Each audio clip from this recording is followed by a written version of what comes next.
নাম রহমান আছে, রহিম আছে।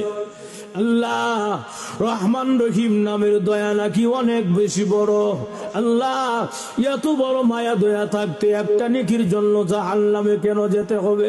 আল্লাহ দয়া মায়া করা একটা নেকি কি আমাকে ছাড় দেওয়া যায় না, মাফ করে দেওয়া যায় না? ভাইয়ারা আমার, এই কথাটা বলার সঙ্গে সঙ্গে আল্লাহর রহমতের সাগরে ঢেউ উঠে যাবে। আল্লাহ রাব্বুল আলামিন এখন আমার বান্দা যে কথা বলছে রে, রহমান আর রহিম, এখন যদি আমার বান্দাকে মাফ না করি, রহমান আর রহিম নামের ইজ্জত থাকে না। সুবহানাল্লাহ। আল্লাহ শুনো, ওই যে দুনিয়ার জমিনে সুনামগঞ্জ জেলার জামালগঞ্জ থানা আল কাসিম ইসলামী যুব সংঘের মাহফিল হয়েছিল রে বান্দা, বান্দা রে, ওই মাহফিলে বসছিলে দুনিয়ার কাউকে দেখানোর জন্য নয়।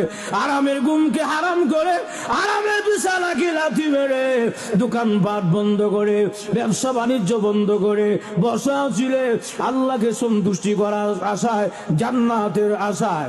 আরে বান্দা, ওই মাহফিলে বসাকে পছন্দ করে মহান আল্লাহ তোমাকে বিশাল বড় নেকের পাহাড় দান করেছে। আল্লাহ এই মাহফিল গুলো অত নেকি আগে জানতাম না। মাইকের আওয়াজ তোমার কানে আইছিল, আমি ঘুমাই ইসলাম, মোবাইল চালাইছিলাম। আই লাভ ইউ কথা বলা আছে না নাই ভাইয়ার আমার? তখন বান্দা আফসোস করে কি বলবে? আল্লাহ আরেক আয়াতে নিজে আলোচনা করেন, সুবহানাল্লাহ। وقالوا لو كنا نسمع أو نعقل ما كنا في أصحاب السعير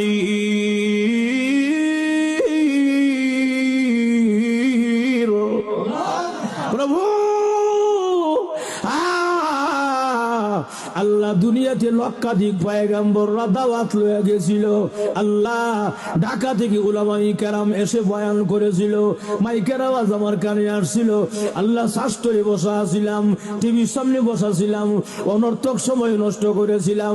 কেন যাই নাই, কেন শুনি নাই? লাউ কুন্না নাসমাউ, ওই দিন যদি লক্ষাধিক উলামায়ে কেরামের কথা কান দিয়া শুনতাম, আসমাউ নাসমাউ জবা মুতাকাল্লিমের সিগা, ওই দিন যদি কান দিয়া শুনতাম, আও না কিলো আকিলো না কিলো সব জমুতাকাল্লিমের সিগা, ওই দিন যদি মাথা ব্রেন দিয়া বুঝতাম, অনুধাবন করতাম উলামায়ে কেরাম কেন বলেছিল, কি জন্য বলেছিল, ওই দিন যদি বুঝতাম, মা কুন্না ফি আসহাবিস সাইর, আজকে জাহান্নামী হইতাম না গো। ভুল করেছি, আর জীবনে এমন ভুল হবে না গো।